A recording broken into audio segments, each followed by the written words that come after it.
the Eagles, man, they are being bandied about as the most complete team in football through the first 3 weeks.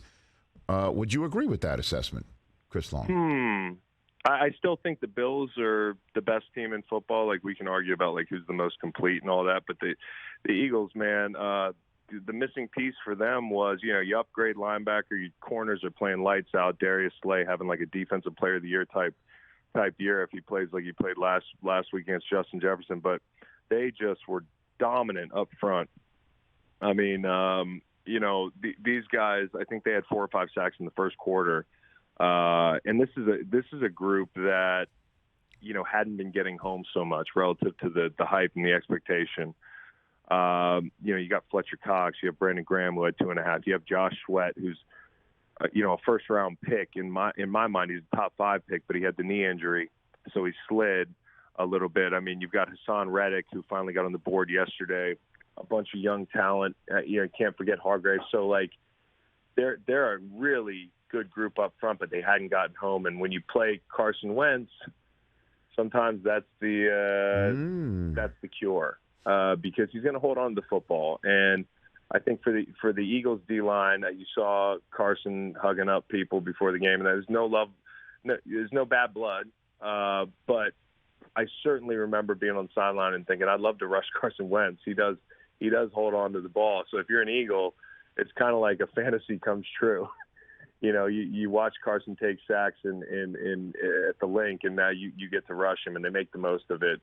And that game was over pretty quick. So the Eagles are complete. I love the tight end play they get from Dallas Goedert. They don't get enough credit. He doesn't get enough credit. A.J. Brown's a big deal. But Jalen Hurts, man, just doing what he's asked to do and being consistent in doing it. I mean, sure, there were guys opening against Minnesota, but he was putting that ball on target. So I think they got to be considered, especially after the Trent Williams injury, probably the clubhouse leader in the NFC when it comes to, like, a chance to get to the big game. So we're now going to enter the you can only choose one portion of the sports talk radio conversation we're having right now, Chris Long. I love that. Okay, you can only choose one. The Battle of the Bays, as to who emerged yesterday. I know it came down to it. It was really tight. Green Bay or Tampa Bay, which one? You can only choose one to go the distance. And I know you just mentioned the Niners, and there's still the Rams, and I know the Eagles, but you can only choose one of those two. Which one do you choose after 3 weeks, Chris Long? I got the this isn't reactive. If Tom Brady hit that 2-point conversion and they go in and win in overtime, I'd still say the Packers. I don't believe in the Bucs offense. I mean, like, I respect the greatness of Tom Brady. He's the GOAT.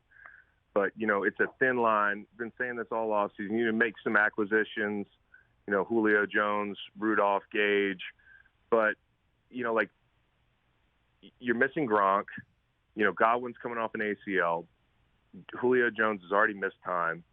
It kind of is going how I figured. The line is too thin between, damn, this team might have a lot of weapons, and like, I don't know who they're throwing the ball to. At the end of that ball game, they really had to work for it to get in the end zone. And I just remember sitting there and thinking, a lot of the same way I was thinking about the Chiefs in the red zone yesterday at times, this used to be easier for them. It feels like more of a struggle. And I think Green Bay figures it out. I mean, this isn't reactive. I've been saying this for 3 weeks. Relax, man. Like, they lose to a division rival who beats them with regularity in the Vikings. Lazard is out. They look kind of hapless. They struggle through the Bears a little bit. But it takes time. And Romeo Doubs, who I had on my damn bench in fantasy after I bragged about stealing him in the 9th or whatever it was, which is not a steal at all, people tell me, had a big game last night. And Lazard looked good. And even if they don't get big numbers on the ground, they can run the football. And just committing to that. And the defense, man, Rashawn Gary coming along. I know you love that. Mm-hmm. I believe in the Packers. I'm not saying they're the best team in the NFC, but they're not going to go away.